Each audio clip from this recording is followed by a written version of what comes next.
is a kind of a special and personal video, and it's probably not what you're expecting for ASMR, but I've never been one to follow the norm, I guess you could say. But today we are in my closet to avoid any sort of loud noises or just to cut back noises. And I have this candle. This candle is a chestnut and acorn candle. It smells absolutely stunning. It's delicious. I love the smell of acorn and walnut and cedar and evergreen. But what we're going to be doing today is actually, I'm going to be reading the first 5 chapters of Genesis. Now, I know what you're thinking. What? Wait. Aren't you anti-religious? Aren't you against religion? Yes and no, but that's not why we're here. The reason I'm reading you this book today out of the Bible is because the book that I have, this specific Bible, is actually my great-grandpa's. And he was kind of my role model growing up. He taught me how to use guns. He taught me how to do shingle roofing. He taught me how to cut and angle how to do a shingle cedar roofing and siding on houses, which is kind of a forgotten trade because in Washington there used to be a very big cedar trade in the 1950s, 40s, 60s, 70s, even 80s. But cedar has the cedar milling, shingling is just kind of not the standard anymore. You don't really see a lot of houses with cedar siding or cedar roofing. But growing up, I was taught how to learn all about cedar and how to do house roofing. In fact, I roofed my grandpa's entire back of his roof and the back of his house with cedar. I cut each individual shingle, and then I would nail it and shape it and measure each one. It's kind of like tiling on a side of a house.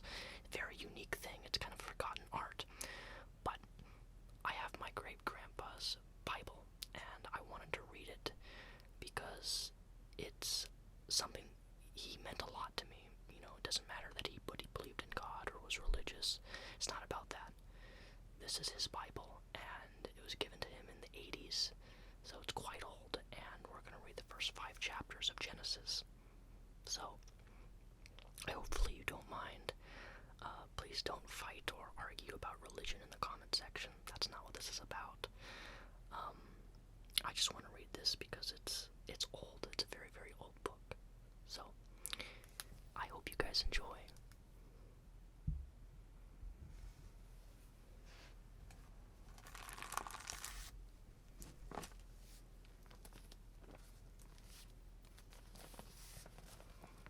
Very, very, very old book. It's been used a lot. It's been in many churches.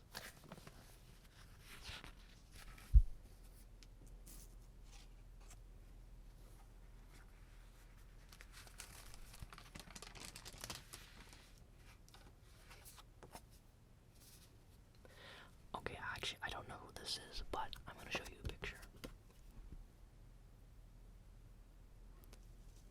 That's my grandpa. I don't know if that's me or my brother. I actually don't know. I think that's me. I don't know, though. I could be mistaken. I'm not sure. But that's what my grandpa looked like. I guess this picture was in his Bible, I guess.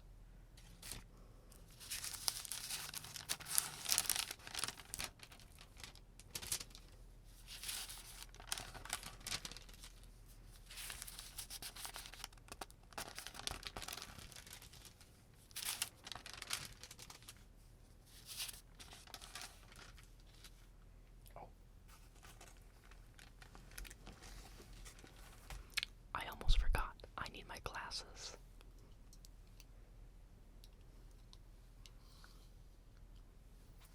Hi. Enjoy, guys.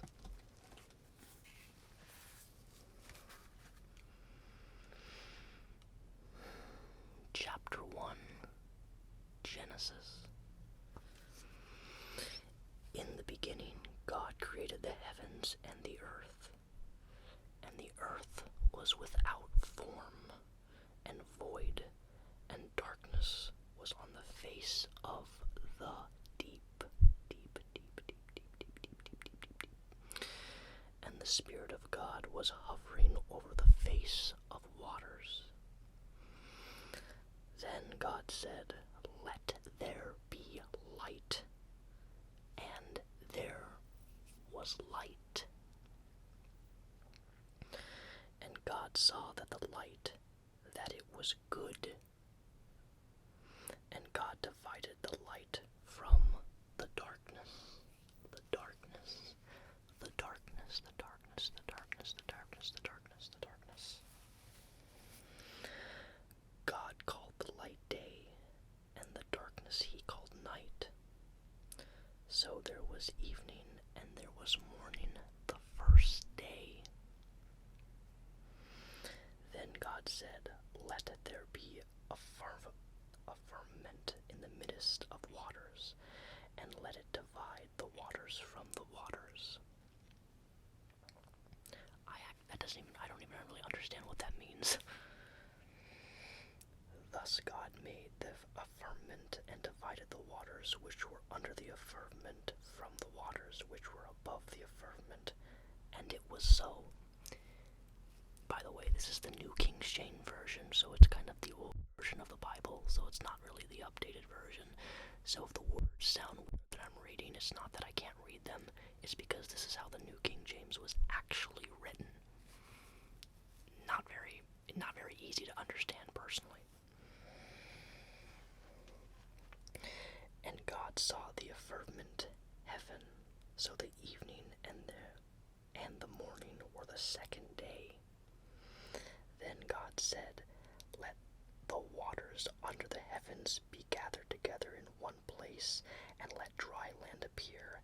And it was so. And God called the dry land earth, and the gathering together of the waters he called the seas. And God saw that it was good. Then God said, "Let the earth bring forth grass, and the herb that yields seed, and the fruit tree that yields fruit according to its kind, whose seed is in of itself on the earth." And it was so. And the earth brought forth grass, the herb that yields seed according to its kind, and the tree that yields fruit, whose seed in of itself according to its kind. And God saw that it was good. Good.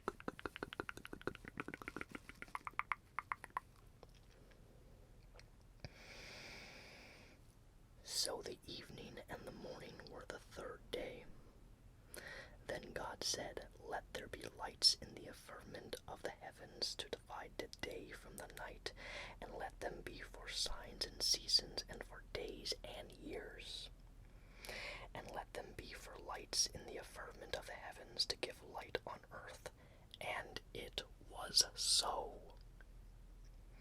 Then God made two great lights, the greater light to rule the day, and the lesser light to rule the night. He made the stars also. God set them in the firmament of the heavens to give the light on earth, and to rule over the day and over the night, and to divide the light from the darkness. And God saw that it was good. Have you noticed God likes to repeat himself a lot? And it was good, and it was good. A lot of good. But somehow, some way, the same guy in the same book also did a lot of bad.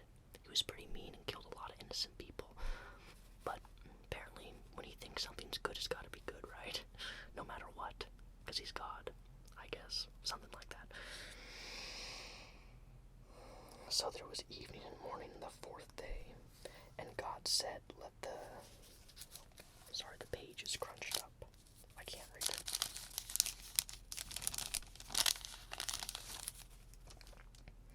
Then God said, "Let the waters abound with abundance of living creatures, and let the birds fly over the earth across the seas." Face the firmament of the heavens, So God created sea creatures and every living thing that moves, with which that waters abounded according to their kind, and every winged bird according to its kind. And God saw that it was, what do you think he's going to say? Good. Good, good, good, good, good, good, good. And God blessed them, saying, Be fruitful and multiply, and fill the waters in the seas, and let the birds multiply on the earth. So the evening and there was morning the 5th day. Then God said, Let the earth bring forth all living creatures, according to its kind, cattle and creeping thing and beast of the earth, each according to its kind. And it was so. And God made the beast of the earth according to its kind, cattle according to its kind, and everything that creeps on the earth according to its kind. And God saw that it was good. Then God said, Let us make man in our own image, according to our likeness. Let them have dominion over the fish in the sea, over the birds and the air, and over the cattle and all of the earth, and every creeping thing that creeps on this earth. So God created man in his own image. In the image of God he created male and female. He created them. Then God blessed them, and God said to them, Be fruitful and multiply, and fill the earth, and subdue and have dominion over the fish, and over the sea, and over the birds, and over the air, and over every living thing that moves on this earth. And God said, See, I have given you every herb that yields seed, which is on the face of the earth, and every tree whose fruit yields seed, to you it shall be for food. Food, food, food, food, food, food, food, food. I wonder what the food was like in the Bible times. Also to every beast on the earth, to every bird in the air, and everything that creeps on the earth, in which there is life, I have given every green herb for its food. And it was so. Then God saw everything that he had made, and indeed it was very, very good. So the evening and there was morning the 6th day. Wow. That was just chapter 1 of Genesis.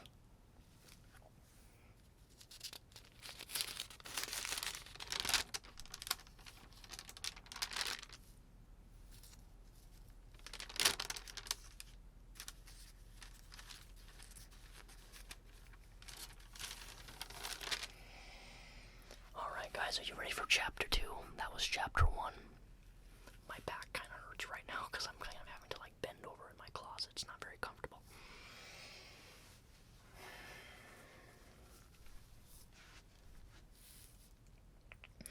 Thus the heavens and the earth and all the host of them were finished.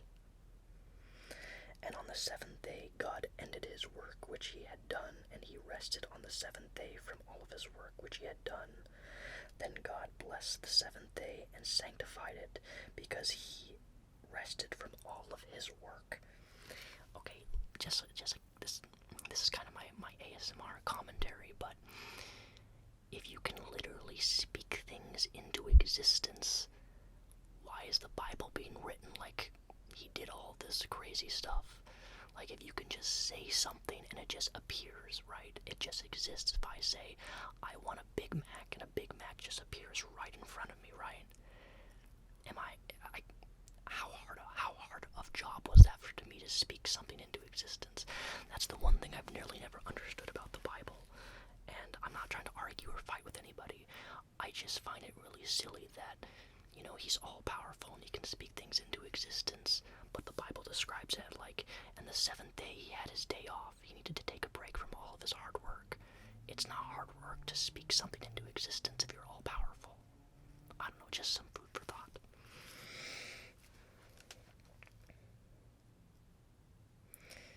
This is the history of the heavens and the earth, when they were created in the day, and that the Lord made the earth and the heavens, before any plant of the field was on the earth, and before any herb of the field had grown.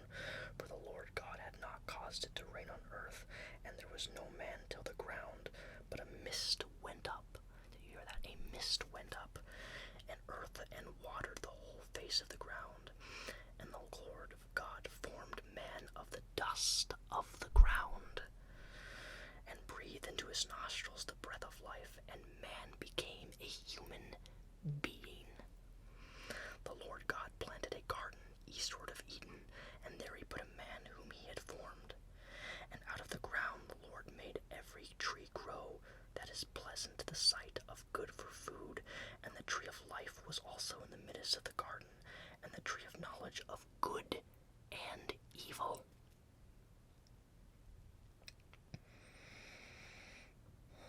Now a river ran out of Eden to water the garden, and from there it parted and became 4 riverheads. The name of the first is Pishon. It is the one encompasses the whole land of heaven, Havilah, where there is gold, and the gold of the land is good. Belladum and onyx stone are there. The name of the second river is Gihon. It is one which encompasses the whole land of Cush. Cush, nothing like some good old Cush, right? Not that type of Cush. The name of the third river is Hiddekel. You know what? I don't even know how to say this.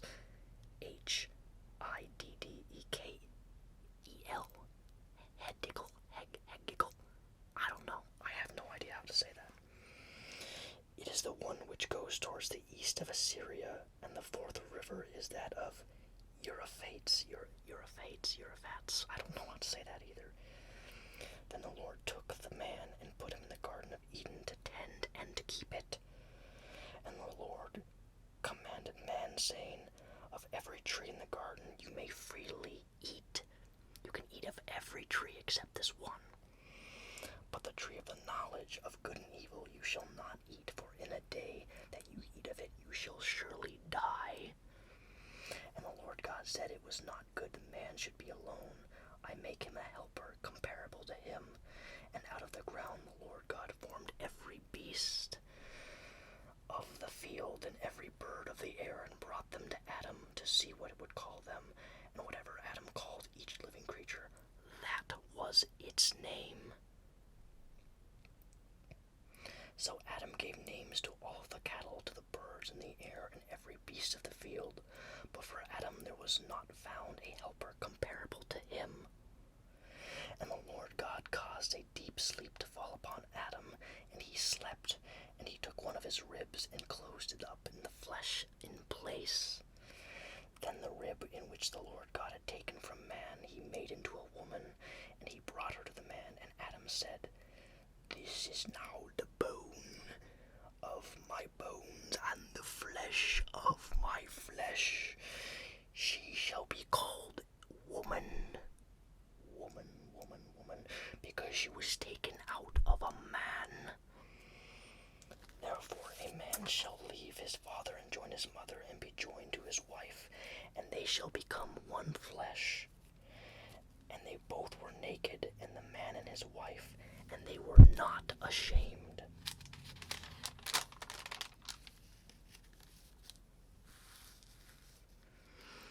Chapter 3. And you know what? I actually think this is a great place to stop, because my back is actually really hurting. I'm in a really uncomfortable position right now reading this. But we made it for the first 2 chapters of Genesis.